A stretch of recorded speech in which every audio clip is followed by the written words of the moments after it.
Hi, I'm Ty with Golfkicks, and today we're going to show you how to mount your spikes. So you've got your traction kit. Included inside are 20 golf spikes.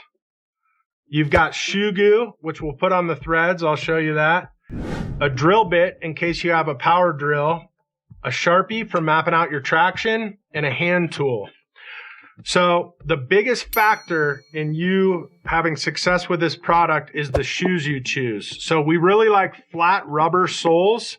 If there's existing traction on the shoe, you can do it, but it's a whole advanced install. We have other videos for that. So flat rubber, it doesn't need to be rubber all the way through. You can have a layer of rubber over foam, but we're looking for a flat rubber sole so that it fully supports that spike once you put it in.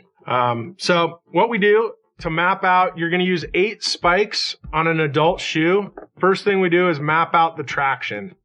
So I like to lay them out like this, upside down. It'll just give you an idea. All shoes are different. All soles are different. So this will kind of show you, and you'll be able to tell if it has a nice flat spot to support your spike, right?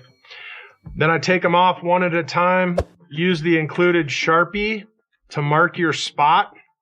I've already done these shoes a couple times. They're demo shoes, so you can see my marks. So once you have your spots marked, you're going to lay out. All right, so once you have your spots marked, we're going to use our shoe goo, which will help lock these things in. So I do a little dab of shoe goo on the threads.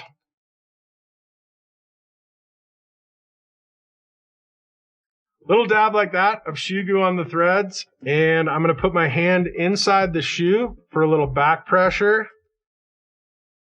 Get it started. A couple turns, and then once you're flush, you're in. You don't want to overturn it. Looks like that, nice and flush. And then I'll do one with the drill as well. Again, make sure you remember your shoe goo. Little dollop.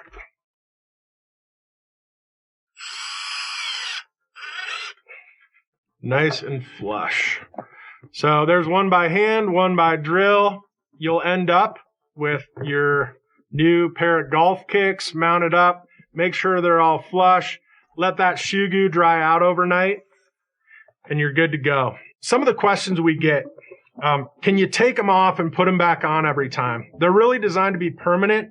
So you're mounting these things up. You're using shoe goo. You don't want to take them out every time you play golf anyway. If you do happen to take them out for like a fast-growing kid, you can you can transfer them to another pair of shoes. The old shoes are fine. You know, you've got some little incisions in the sole, but it doesn't go all the way through. What else? Air pockets. So some shoes have air or gel pockets. You can look those up, a deconstruct photo yourself. It's totally up to you. These screws are 7 millimeters long, so they usually don't hit the air pockets you can see. But that's up to you. Also, you're going to be walking around on grass, not dunking a basketball, so shouldn't really matter. So thanks a lot from Golfkicks. Thanks for checking out our product. Have fun out there. Hit us up if you have any questions. And send us pictures and videos. We love getting content from people that are happy with their golf kicks. We'll put you up on our accounts. Stay safe.